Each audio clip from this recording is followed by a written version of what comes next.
If you're struggling to get your first payout, this video is gonna structure everything so that you can be on your way to your very first payout.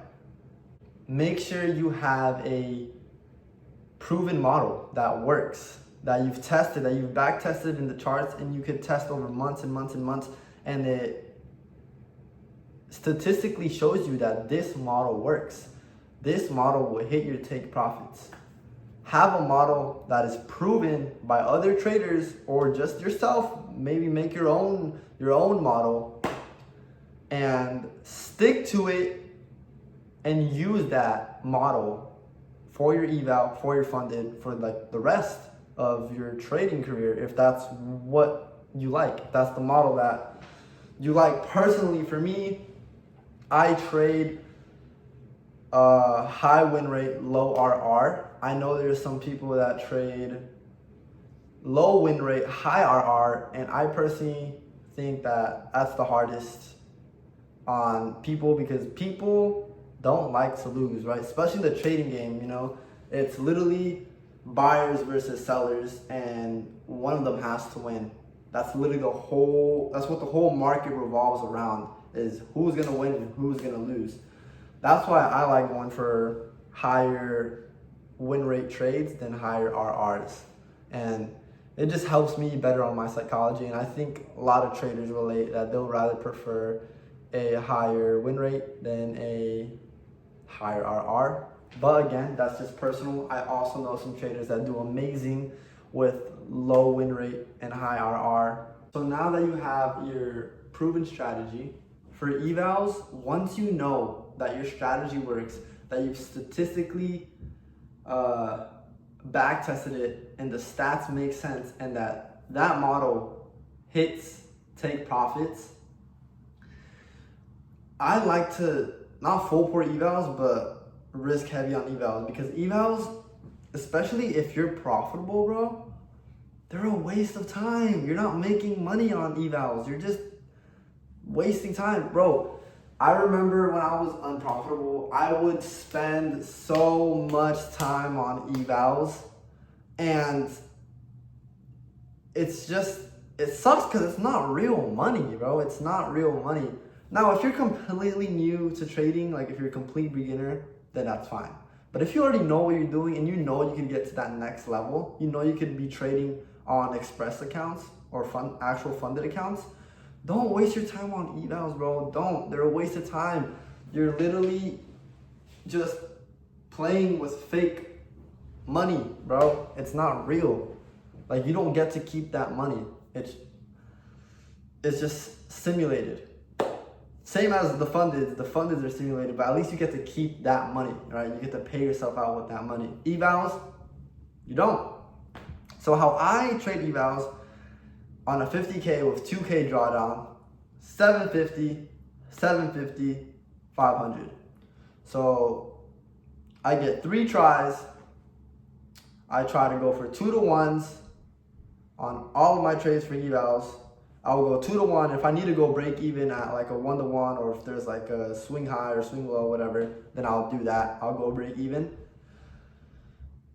But if you have a good model that's, like I said, tested and will take profit, it should be easy, bro. Like, it's that simple. Just follow your rules and follow what you're supposed to do. You know what you're supposed to do. Risk 750 per trade. Go for 2 to 1s. Once, if you just hit 1 2 to 1, risking 750, bro, that's 1.5K. Do it one more time, you've passed the eval. That's 3 grand. Like, it's that simple, bro. Just make sure that your model, what you're trading, make sure that it's technical. Make sure you're following a set of rules and a set of plans for that trade to play out. If there's something that you're not sure of, if you're on the charts and you're looking, like the model's kind of playing out, but I don't like how this looks or this looks and this looks, that means the model is not playing out, because you already see negative things that could impact that trade. When you're going into the trade, you have to be fully confident, bro. When I trade, I kid you not, I probably take like 6 trades a month, bro. 6 to 8 trades a month. Like, there's weeks where I don't even take trades. Once you pass your eval and you're onto the express accounts, then that's when you want to de-risk from 750 to 300 to 400. I would do 300 if you're still trying to get that first payout, of course. So I would risk 300 and let your model do the work from there, bro. Take 1-2 trades a day. Let that compound over weeks. And if you just follow your rules, bro, you're gonna have a payout by the end of the month or by the end of the weeks, whatever, however long it takes you. But if you just follow your rules, follow your model, risking 300, going for 2-to-1s or even 1-to-1s, bro, you're gonna have a payout. All you need is 5 winning days of 150 on Top Step. In 1 month, you could have like a nice payout. That's it. That's all you gotta do. Let's recap it all from the beginning. Have a set model, follow your rules, be disciplined. That's it. That's it, bro. That's all it is. Have your model, follow your rules, and be disciplined. That's literally all, bro. And you will have a payout by the end. You will have a payout by the end. As long as you follow those steps. Don't overtrade. Don't over leverage.